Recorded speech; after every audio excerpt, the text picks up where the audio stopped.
Pukekohe Park Raceway, the scene of an exciting Leg 1 in the 90-minute showdown in the SsangYong Endurance Series, featuring the likes of Alexandra Whitley, Christina Raw West, but in the end, it was that number one combo of Daniel Connor and Callum Edge that took out the opening leg.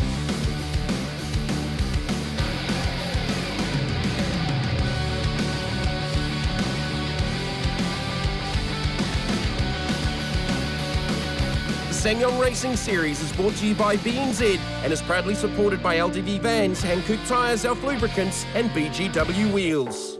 Pukekohe Park Raceway, the scene of the SsangYong Endurance Series, Leg 1 over 90 minutes, produced some fantastic racing, side-by-side action.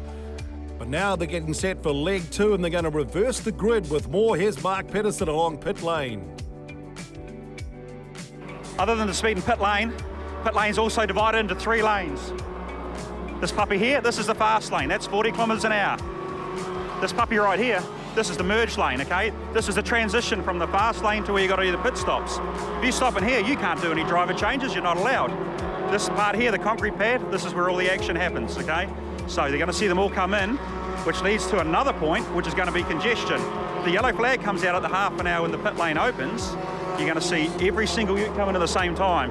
What we've seen in practice, it's not the best interpretation. You've got guys at 90 degrees, you've got guys at 45 degrees. So it's going to be very interesting and very busy place should everybody arrive at the same time. Remember, the format is simple, 90 minutes of racing, 30 minutes. The pit window opens for 30 minutes, then it's basically a 30-minute sprint to the finish. And the key thing for Leg 2, they reverse the grid. So the stars and the cars at the front of the field from Leg 1 are down the back of the field. Dean Foster leading off from the start of Leg 2. The likes of Hanwright and Hanwright. Hunter, one of the solo entrants. Remember, the drivers, with just one driver, they have to get out, race around the car, compared to the 2 driver teams who actually have to make that driver change. Big challenge here for Matty Gibson with Michael Pickens on his way to the States, so he's going to become a one driver for this race. And the stars from number 1, Connor and Edge, down the back of the field. The Endurance Series, 90 minutes, Leg 2 at Pukekohe Park Raceway. Oh, we're straight into the wall. Would you believe it, Mark? Well, yeah, I would actually, because we just saw how aggressive they all are. And man, there's 3 or 4 utes had a big hit. One actually went right up in the air, landed safely, thank goodness. But look, one of the hard charges from race 1, caught up in the damage. Here we go. Oh. That's what it's like to be involved in a massive crash along the main straight at Pukekohe. Crunch! And screeching tyres.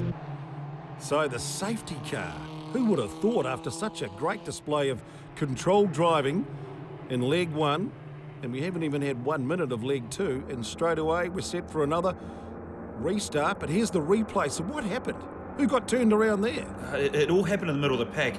Without seeing all the footage, Brownie, I don't want to portion any blame here, but it looks like someone just got in the back of someone else. We saw the ute move sideways. That's because someone was in the very back of them. It turned them sideways in front of the pack, and the result is that...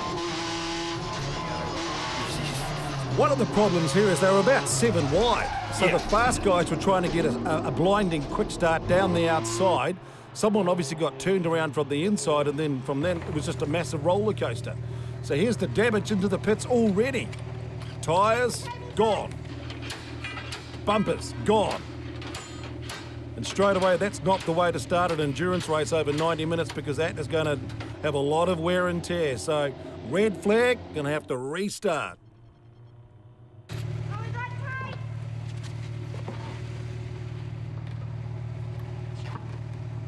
Ken, mate, let's give us your perspective of what happened there.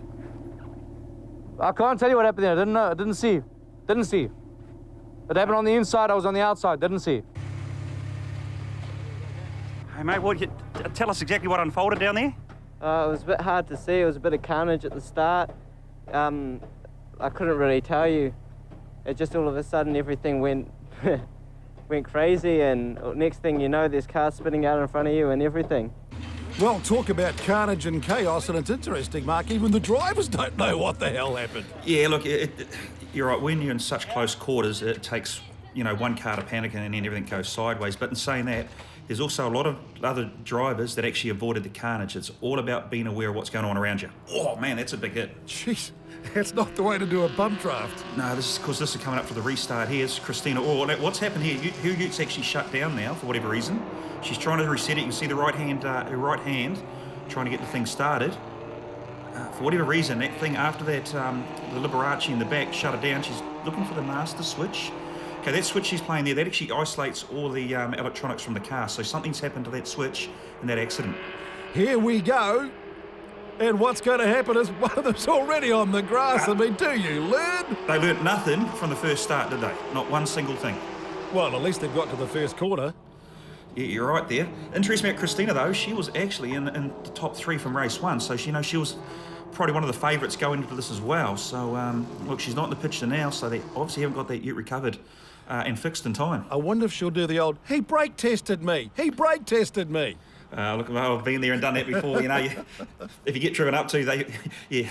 See, even Sebastian Vettel and Lewis Hamilton have their moments in Formula One, and that was one of those sort of moments in the Formula SsangYong. Okay, the safety car is back out, which means the race has been neutralised, and I can only think, yep, for Christina. So maybe what happened is that we saw her trying to activate something on the front of the ute, okay? So what my guess here is that she's driven to the back of someone, the whole bonnet and everything's come back, and maybe it's actually cut off the electronics to the car, hence why she can't get it restarted. And we'll take a short break and we'll be back with another restart of the SsangYong Endurance Series.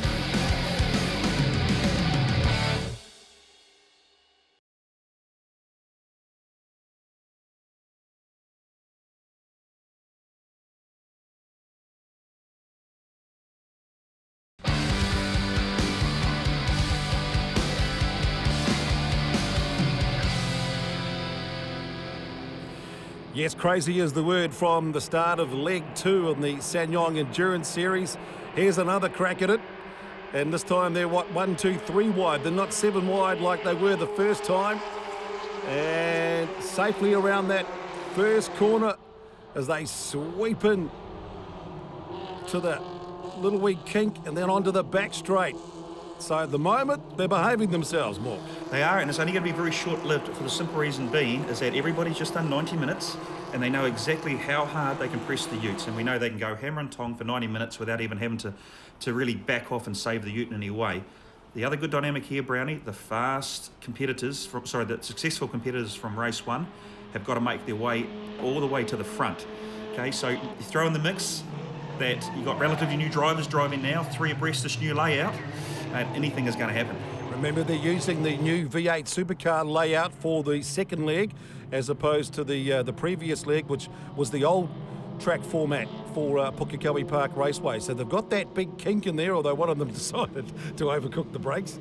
So that's going to throw in another potential passing opportunity into and out of, and another chance to wear out them tyres. Yeah, that was actually Alexandra. Oh, bit of a tap there, but no damage onto the grass. Got to push themselves. So what's happening here? You'll see the black ute. She's going very slowly. The simple reason being is that she went straight ahead instead of going through the new layout. She made up a whole heap of places, and it's what they call the readdress. So you can't gain anything by shortcutting the circuit. Hence why she's letting everybody back through again. Trainee and one of the young teenagers saying, "You get them behind me and give me a push, but don't push me off the track." Yeah, saying, look, let's work together. Let's get the drafting going. Let's not compromise each other by battling and taking speed out, allowing everybody to catch up on us. Man, that's a huge gear change down to second gear. Not much finesse, but still successful. Over the ripples into the old Castrol corner. Down the back straight of Pukekohe. Down the inside, one of the great moves pioneered by Craig Beard for many years in Porsche racing. And that's that exit speed coming onto the back straight, the GJ Gardner-Holmes corner now. Now, if you ever try to do that move, Brownie, when you are battling a competitor of similar speed, the danger you have is that you take speed out of each other and it allows everybody else to catch up. So when you come up to pass someone, that maybe a second or 2 seconds slower than what you are, you can do that move with a great deal of confidence. Very rarely will we ever see that in close quarter racing. The key thing is you have to make sure you switch on to the fact that they have changed the layout, because you go flying down the back straight and think, I'm ready to go into that hairpin. Oh no, hang on, back it up, mate. I just love how they're running each other out of racing rooms so early in this race. It's brilliant. So they're going to be 2 or 3 wide coming into the hairpin. Don't forget there's a couple of good chances to switch over, cross over, try and get that inside line for the bump corner going into the top of the straight. The other big factor we've got to take into account here is this is a double points race. So, you know, if you finish 2 fourth places collectively on points, and whoever won the first one, if they falter in this one, 2 fourth places might be enough to actually win this overall. So that will become a calculation at some stage of this race. And the beauty of the 90-minute endurance series over 2 90-minute legs is the fact that if you didn't have a good first leg, you can potentially make it up with that second leg just by benefit of your better starting position. Yeah, but you still got to finish. And what I mean by that, Brian, is that we saw Christina Orr do very well in Enduro 1. Here our Enduro 2, she's actually not even in the picture because of the mechanical fault, so she's actually out of it. So, you know, all of a sudden, it's probably a 3 or 4 horse race based on the double points. Rowan Shepherd back into the picture, certainly in race 2. He's been one of the real stars of this class right throughout the summer. Kane Lobb as well. Well, he's just threading the needle, isn't it? Like, he's making passes, but they're nice, clean execution. He's given himself a little bit more racing room than he needs on most occasions, and that's so if the other ute, you know, gets a bit of understeer, it doesn't drive into him and cause any mechanical damage. So it's a very calculated drive and very calculated passes. Number 9, the ute, one of the drivers is Trey Nean, doing a good job at the start of this race, making the most of that better starting position. But now it's all about making sure you can hold on to that lead before the driver change. And I wonder what they've learnt from that driver change. Well, no, one of the combinations has certainly learnt to make the driver change when your team is ready. Yeah, see, and that's what we're talking about, that kind of move there where you make that sudden change halfway down the straight. Albeit it's going to be successful now. If there's a bit of miscommunication between the 2 drivers and they clip at that speed, it's going to be big. Yeah, at some stage you have to yield, don't you? You do, yeah. Common sense will always prevail at some stage. It's just a matter of when. Rubbing is racing, but you still have to give some other bloke or lady a bit of racing room. Wow, talk about panel damage. Man, that's an awful lot of damage. What's going to happen? That'll come under the attention of the scrutineers. Something flapping around inside this one here. Is it a seatbelt or something? Not too sure, to be honest. Certainly looks like they may have lost a bit of speed here.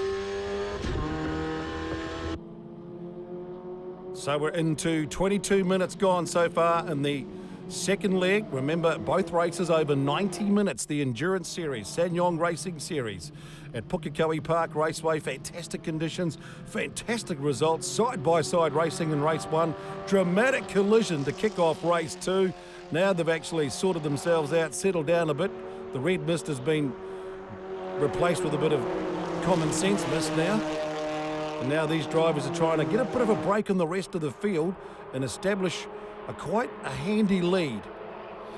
He's doing everything right, isn't he? The Rowan Shepherd ute. Like, he's now got enough gap between the ute behind him that he can just drive his natural lines, hit his natural braking markers, natural throttle application, etc., without having to be defensive and lose that space. And when you have that luxury, you just gain more confidence, just gain more speed, and therefore the gap just keeps growing. It'll be interesting too, the difference in the lap times between the course for leg 1 and for leg 2 with that big kink down the back straight. So this will be slower. So effectively a little bit less wear and tear perhaps on the vehicles, although a bit more on the braking and the tyres. A bit of a hand signal there, just trying to say, look, just go past us and let's work together. But what is interesting is when I spoke to some of the competitors after race 1, they were very, very marginal on fuel on the old or the original circuit configuration. They said, oh, we'll be ace now because of this and that. But as we pointed out, under the new configuration, there's 3 more braking zones and another 5 gear changes, and every gear change up and down is putting more fuel in. So if they're marginal on the old layout, they're going to be even less, that less safety zone or buffer zone for the fuel going into this race. And you're also using the revs more and also potentially pushing the motor a bit harder too. Yeah, and that's when the drafting is going to become even more prevalent, because every time you're behind the other ute and they're pushing the air, you're using less fuel. You know, if you can coast the thing into the corners instead of coming in, hitting the brakes and using everything down, you save less fuel. So the teams will be working on this. And remember, the thing to watch out for leg 2, they've got 30 minutes before they can go into the pit stop. That pit window is another 30 minutes, and that potentially is when the drivers, the fast drivers from leg 1, Will they make an early stop and try and make up that lost ground because of their poor starting position in League 2? Number 7, though, has just got to come in and get it sorted out, because that looks like a travelling rock and roll roadshow. Yeah, the officials would have deemed that. It hasn't come off by itself, and at some stage it will. If it goes in the middle of the track, it can impede other competitors or perhaps cause another crash. Down the back straight. Daniel Connor, Callum Edge. That combination that won the first leg. What can they do in the second leg? Well, they've survived the carnage from the opening lap. No doubt Callum Hedge will be starting again and handing over to Daniel Connor. Perhaps not in the best position like they were last time, just one off the lead. Yeah, so what we'll do, what they would have learned from Enduro 1 is how competitive each driver is. So if you've got a new driver in traffic, because that person is relatively new to the category, they don't have the confidence to execute the move. So they'll be trying to get those drivers out as early in the sequence as they can, and just get the regular people that have the confidence, have the speed, have the passing ability to get in. Coming up and over the top of the hill as one of the cars starts coming in for the pit stop. We'll take a short break and the battle of strategy starts up for leg 2 of the SsangYong Endurance Series.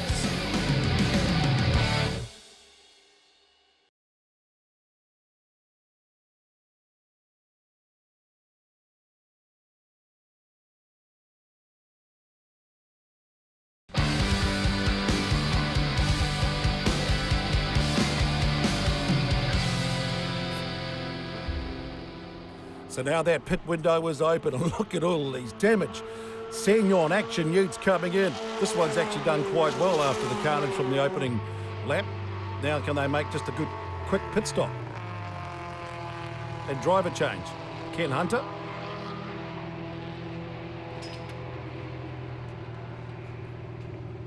He's a solo man, so he just has to do the old run around. Now here's the combination of Peter Bennett.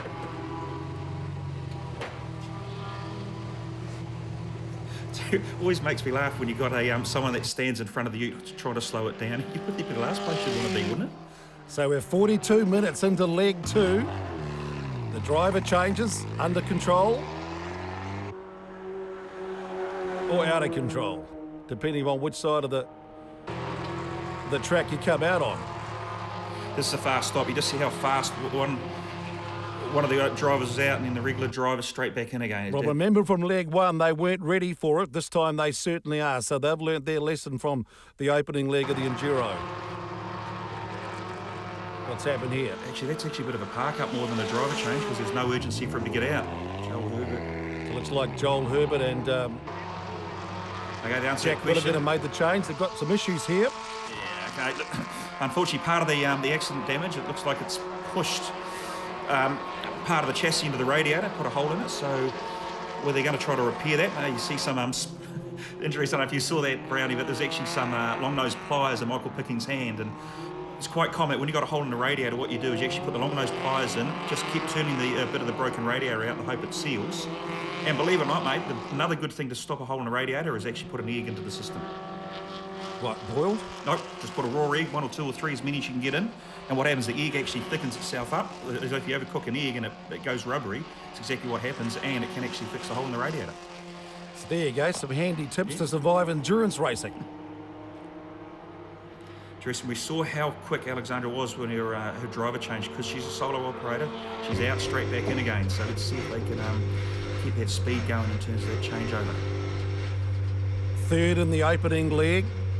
Remember, they combine the points from both the first leg and the second leg to see who's going to be the overall endurance champion for the weekend. So 2 races in 1.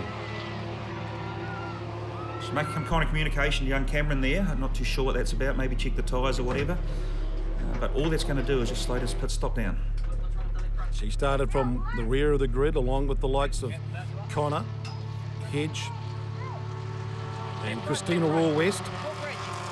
Got a bit of an issue here at the moment, so she's going to be losing time along pit lane while the rest of the field goes streaming past. You're actually asking for a torque wrench, which normally would indicate there might be some kind of vibration. And what you do as a driver, Brown, if you have any vibration, if they check the wheel with a torque wrench, it might not do anything, but consciously it makes you aware that, okay, well, the tyre's not going to fall off.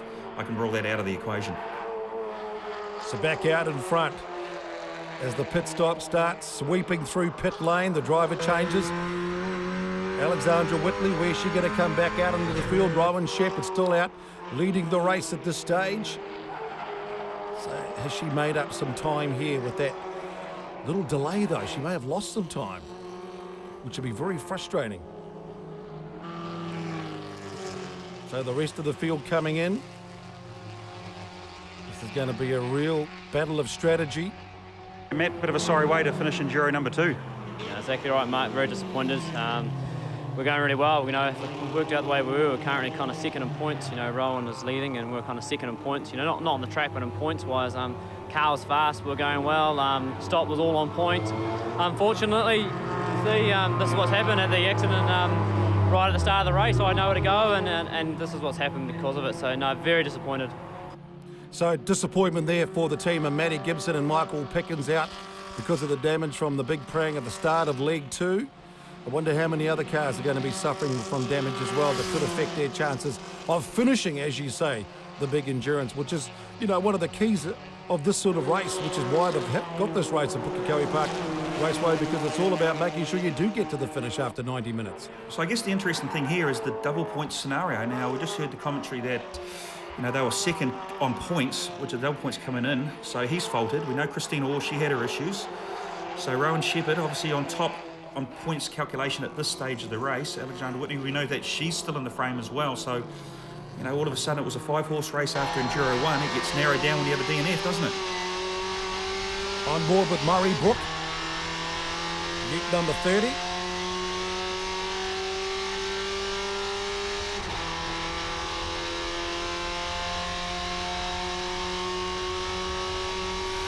See what he's doing there? He's holding his hand on the gear lever. That is the worst possible thing you can do in any car that has sequential shift on it. What happens is, with the sequential shift, right, is you actually pull the gear lever back where your foot's hard on the throttle. And what happens, it has a sensor in there that momentarily cuts the engine speed out. When you hold your hand on, you can actually activate that switch when not needing to and actually cause the engine to cut out completely. And that's the whole reason why you have a sequential gearbox, so you just slam through the gears. Exactly right. As soon as you do the gear change, you've got to get your hand well and truly away from it. He's doing exactly the opposite to what we're taught. So the pit lane window is still open there. Number 36 getting back out onto the track, Rowan Shepherd. 51 minutes have gone now of the 90, almost coming up to the hour mark. Quite a busy start, mate. Can you work us through exactly what happened? All right, so what I think happened was we're going up to the start, a gap opened, I went into the gap, then it seems like the driver on the other side didn't quite see, moved across, which then caused me to go into Chelsea, which then caused her to go into that guy who came across on me, and then it was all carnage from there. And I suppose that's one of the challenges for an endurance race. It now becomes a battle of survival for some of the drivers who are involved in that carnage. But that's one of the keys. It goes right back to the start, Mark. Yeah, it does, Brady, and it's actually not a matter of survival. But what I used to do as in endurance races is you'd always find out who was starting, and especially in front of you. And if it's someone that's new to the category, you've got to take that into the equation, is that you've got someone new, mid-pack, you know, they might panic. So you don't go into the start like we just saw with third gear. You might go in second gear and buy yourself a bit of a contingency plan. So, like, a bit of carnage, I know, but a bit of forethought probably would have avoided a little bit of that carnage. And of course, the experienced drivers, they know there's a bit of rubbing and racing going on. So, but you also know who you can trust and who you can respect, and you know who's going to give you a bit of racing room. But when you've got 4 or 5 cars all starting from, you know, the grid like that, it can just become a massive big cushion. Race leader in, but what's interesting is the amount of speed they actually took going into the pit lane. They had a 40-kilometre decarnation mark. I dare say that they're still going an awful lot faster than that, because we didn't see the tyre lock up until well after the 40k sign. So let's see if they get away with it. And let's see how their driver change goes from Rowan Shepherd, number 2, one of the stars in the SsangYong Series over the summer, and doing a good job handing over to Elliot Andrew. Can they go into pit lane with the lead? and more importantly, do the quick driver change and come back out still in front.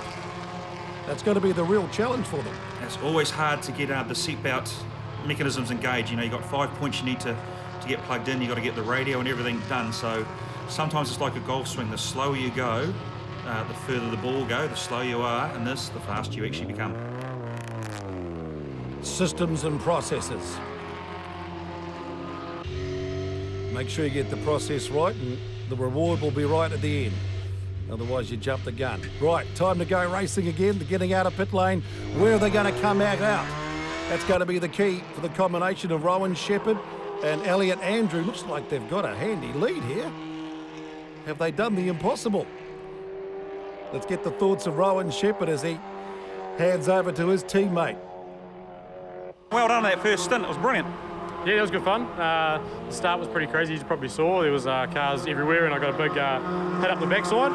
So just glad to get through that first lap, more importantly. And then, just managed to sneak through quite a few spots and set up Elliot. So hopefully he can bring it home nice and straight. It's the main priority. So we'll just see where he ends up.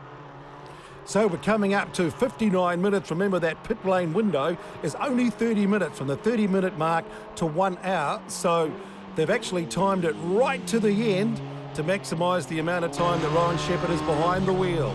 And about this poor bloke here, Elliot Andrew, baptism of fire, now leading the race and cumulative points leading the championship. So they've got that lead in the Endurance Series. Can they hold on to it? Elliot Andrew behind the wheel. Stick around, we'll be back with more.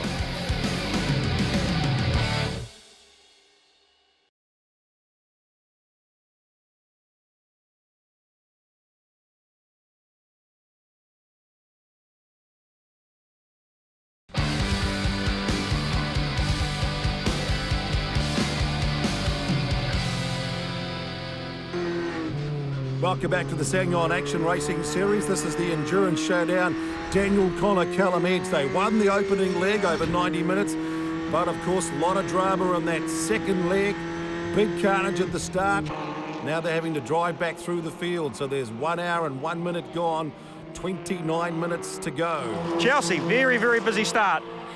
Yeah, it was. Top 10 reverse, started off P10, which is right in the middle of the whole field, really. And the lights went out and my ute was fully sideways and I was just holding it there. Lucky I've done a bit of drifting recently, so I knew how to handle it, but I knocked the two in front of me, so I don't know what went on behind me, but it was all just carnage and I ended up coming to a stop and just waiting for everyone to settle down for a bit and then carried on. So not the way we obviously wanted to start the race, as we made up quite a few good positions last race, thinking starting P10 we'll move forward 10 more positions, boom, got the win, but it didn't quite happen like that. I guess motorsport never really goes to plan though, does it?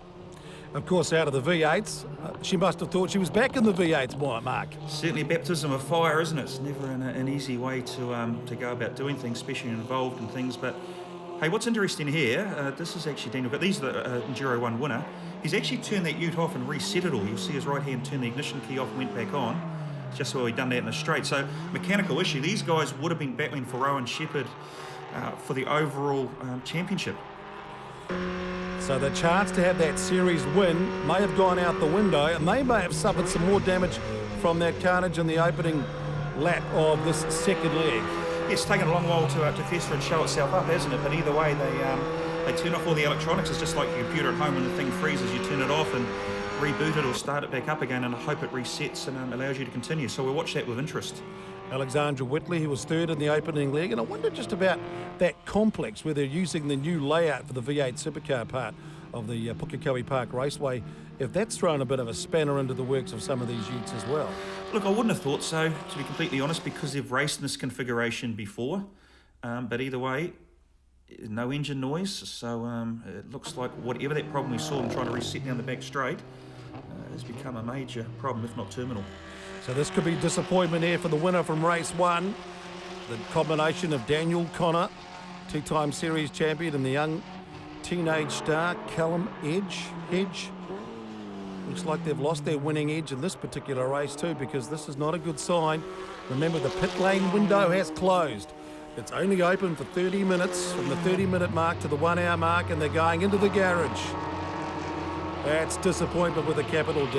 Yeah, as soon as you see it going to the garage, it normally terminal. So it means Rowan Shepherd with Elliot Andrew, the number 2 car. A chance not to be the bridesmaid. And what a great recovery, because they were nowhere basically in the first race. Certainly made the most of the reverse top 10 grid for race 2. Another one of the competitors forced to park up, coming out of the hairpin. So young Elliot Andrew doing a good job, and there is Daniel Connor out of the car and out of the race. So we have a yellow flag coming out of the hairpin because one of the cars is parked up on the other side of the track. Number 30, Murray Brook, having a great race so far, currently sitting in 2nd overall. Let's get the reaction and disappointment from Daniel Connor, though, down in the pits. Daniel, highest of highs and lowest of lows, mate, in Enduro number 2. Yeah, we were going good. We were fast as and making our way through, and then it's dropped water and overheated and gone into safe mode. So I've come in and she's all over. So that's what happens in the big races, in the long endurance races. You never know what's going to happen, do you? No, and that's a beautiful part about the endurance races, Brownie, is that it's all very well having an honest attempt at, the first 5 minutes of the race. It's the final 10 minutes of the race where it all comes into play. Beautiful part of the golden hour at the moment. You can see the light sparkling over Pukekohe Park Raceway as the sun's about to set on the end of the SsangYong Endurance Series. Around about 23 minutes to go. And can the combination of Rowan Shepherd with Elliot Andrew out in front hold on? Peter Bennett and Kane Barry, they had a great result. Just pipped at the post, right down to position 5 in the opening Enduro. Now doing pretty well here in Enduro 2. Back on board with Murray Brook, going great guns. You did, you covered off a few minutes ago. Cannot understate how well this guy is going, Murray Brook. He's been in the championship. He's always been battling away and had some good battles. But every driver finds their forte or their niche, and maybe just this endurance racing is him, because it's obviously suiting him very well. Trying to force his way, a little bit of rubbing and racing through the complex, and now duck down the inside into the hairpin. Yeah, look, and he's not gaining these places by being conservative, mate. He is just challenging these guys, rubbing racing, and he's mixing it right in there. He's in a SsangYong sandwich at the moment. 1 hour and 19 minutes gone. Coming out of the hairpin, up and over the bump, into that right-hand kink before they get into that left-hand kink, isn't it? Yeah, this is a magnificent part of this whole Pukekohe venue here, is coming over the top of the hill. You see the utes do a bit of a wobble because they get loaded, unloaded over the top of the hill. Very, very fast part of it. A little bit unsighted, especially this time of the afternoon with the sun coming down. So I've always said it, and I'll always continue saying it, this is my favourite track of all in New Zealand. Yes, it is an iconic track as they come down into the ripples through the S's into that very fast setup for the back straight. Let's see if he gets the hand off the gear stick here. Looks like a learner driver. Yeah, it's amazing he's got away with it, but if he hits a bump or a curve or something, it's going to, start cutting the engine out, and that's the last thing you need, especially when he's doing such a good job. Oh, a bit of a lock up there, man. He's trying hard, isn't he?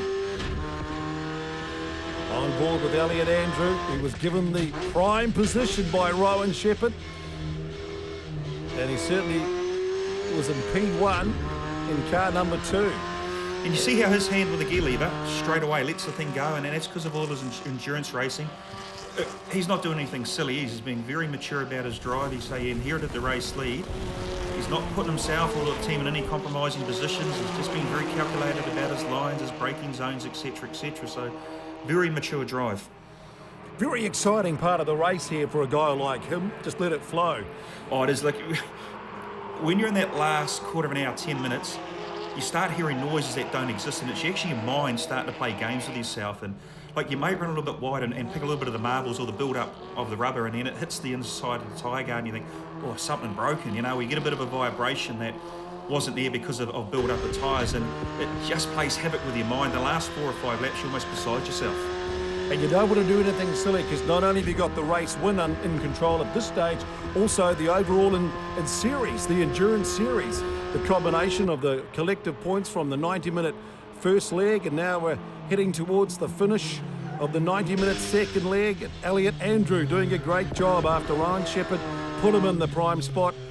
Here he is, making sure he makes no mistakes and bringing home baby. Oh, he's just threading the needle through everything, isn't he? That move on Ken Hunter was good because he pulled out of the draft nice and early, let us know his presence was there and what his plan was go down the inside. So he's not doing any silly moves, just hitting all the keys the team have asked him to. And of course, Ryan Shepherd, no doubt, will be watching in the pits, making sure that hopefully there's no late drama. But you never know what's around the corner in endurance racing, especially with these SsangYong Utes. Just take a look at the start of race 2. He's certainly got the momentum going now. Just keep the thing flowing. And that's what happens when you've got so much of a lead. You can actually be a little bit conservative, but you can't be too conservative, otherwise you start bringing a whole lot of problems in like we're seeing now. So deep and hard under the brakes. This is another battle. Peter Bennett's ute, he'll be wondering, what do we have to do just to get a bit of clear racing without having the pressure put on us for minute after minute, lap after lap for both endurance races? Had a great day though. 5th in the opening leg. More drama for one of the contestants coming towards the end of the race though. That's disappointment. Peter Bennett on target for a top finish. Currently in P5 and being chased down by Anthony Allen and ute number 44. Another good drive, Mark. Was, you know, we were singing the praises of Murray Brooks a few laps earlier, but let's do exactly the same for Anthony Allen. Hard charger, been in the series a while now, and this is probably one of his better, more stronger showings.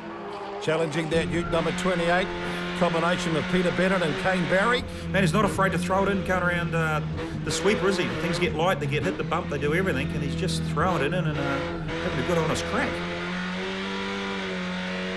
Feathering the throttle now hard on it. There's no feather in the throttle there, Brownie. It's 100% full on, as much power as you can give him. Let's see if he can make the most of the draft going down into the braking zone into the complex.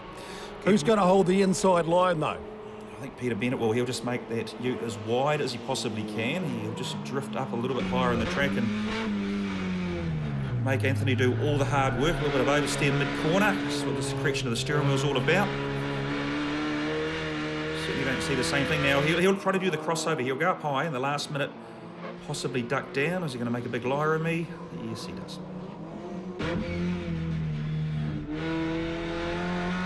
Still charging hard though, coming out of the hairpin. And he's not making it easy for number 28, Bennett and Barry Ute. That sun's going to be at a bit of a problem though, but not for this combination of Rowan Shepherd and Elliot Andrew. There it is, the magic mark. 1 hour, 30 minutes, 90 minutes of the second leg of the Enduro. And it's this combination who are going to win race 2 and take out the overall endurance series. Well, Brownie, there's still 8 corners to go, and anything can happen here. So odds on favourite to do it, but as they say, to finish first, mate. First you got to finish. Yeah, just bring it on home. Yep. And it's amazing how things can fall into your lap, especially after the carnage for that second leg, which basically threw the series wide open. But they've done the smart thing. Great strategy. Rowan Shepherd driving for 60 minutes, left it right to the 59-minute mark, made a late change, handed over the car in the prime spot, and he's done a great job. That's what endurance racing is all about. It brings the team into the equation, doesn't it? The sprint racing, 8 laps, you go as hard as you can, but this racing, you've got to put a bit of thought, a bit of foresight into it as well. So number 2, up and over, just 2 corners to go for Elliot Andrew and Rowan Shepherd. And they're going to take out leg 2 of the endurance series for the SsangYong Racing Utes. And they'll get the checkered flag and take out the overall series. And Murray Brooks coming home in second place, and number 30, the Silver Ute. What a great drive. And talking about good performance, Alexandra Whitley, she was 3rd in the first leg, and she's going to come home 3rd and take out 2nd overall in the series for the 2 races over 90 minutes. So that's been a 90-minute ding-dong battle for her and a great drive, twice. And I tell you what, we had a great finish between battles 4 and 5 in race 1. And look at this again, Trey Neer in combo with Luke Kirk. Peter Bennett and Kane Barry once again down on the line for P4 and P5. Oh, side by side, twice in a row. Turn it up. So who gets across the line this time? Let's take a look. So the winner, Shepherd and Andrew, take out race 2, take out the series, followed by Murray Brook, Whitley, Nean and Kirk in 4th, Barry and Bennett in the top 5, second time in a row. So the battle of endurance became a battle of survival after 2 restarts in the Big Prang on the opening lap. And back down the rest of the field, some of the DNFs, including Matt Gibson and Michael Pickens. Enduro 2 race winners, boys, congratulations. Yeah, it's pretty awesome. Good. Yeah, no, pretty happy. So, Ryan did an awesome first stint. Got us well clear of where we needed to be. So it was just a case of just maintaining that gap towards the end. And obviously, with sort of a little bit less information this weekend in terms of race radio, it was hard to know where we were after our stop. So I just kept pushing on and thinking that we were leading. So just tried to maintain it. But yeah, the bowl shop SsangYong's been awesome this weekend. I've had an absolute blast. It's the first time I've driven one of these, so I've had an absolute blast with it. It's awesome. Without doubt, in my opinion, mate, the drive of the whole endurance series, Murray. Congratulations. Yeah, no, it was pretty good, eh? The professional tyres and roof improvements ute was going really well, and we knew that the 61 wasn't for replacing, so he caught me pretty quick. So I wanted to draft him to try and catch up to first place, but we didn't have enough time. Alexander, the smile says it all, mate. Congratulations. Yeah, of course, the boys went really well and it was good for them to come through. It made it tough starting right at the back from third last, but it was a great drive. I can't fault the Waikato SsangYong. It just kept on charging. So the overall endurance points sees the win go to Shepherd and Andrew. Alexandra Whitley coming home in second. Murray Brook, what a great performance to get up to wrap out the top 3rd spot. So there's your podium places. Second overall, first overall to Shepherd and Elliott. And last on the podium, Murray Brooks. The SsangYong Endurance Series champions for 2017, Rowan Shepherd and Elliott Andrew. Boys, congratulations, mate. 2017 SsangYong Endurance champions. How good does that sound? Yeah, pretty awesome. I wasn't expecting this, to be fair. Elliott did a great job, and their first race and second race was a bit scary with the starts and stuff like that, so I'm just glad to get through with a straight car. We've got a great team behind us this year, so I'm real happy, and hopefully Elliott will be back for some of the endurance racing coming up next season. Yeah, no, I'll just add on to that. The bolt shop ute's been fantastic today. I've had an absolute blast driving them. It's a lot different to what I'm used to driving, but it's been so awesome. All the organisers have done a fantastic job. My thanks just goes to the Shepherd Racing team and the bolt shop for giving me the opportunity to come here and have a crack at it with Rowan. We grew up racing karts together, so it's awesome to come here and do this together and come out on top. So yeah, very happy.